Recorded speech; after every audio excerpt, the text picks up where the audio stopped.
வழியை கர்த்தருக்கு கொடுத்து விடு, அவரையே நம்பீரு.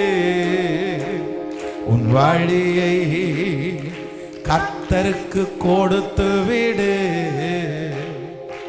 அவரையே நம்பீரு. காரியங்கள் வாய்க்க செய்வார், என் சார்பில் செயலாற்றுவார். காரியங்கள் வாய்க்க செய்வார், என் சார்பில் செயலாற்றுவார். காத்தீரு பொறுத்தீரு கர்த்தரை நம்பி, காரியங்கள் வாய்க்க செய்வார்.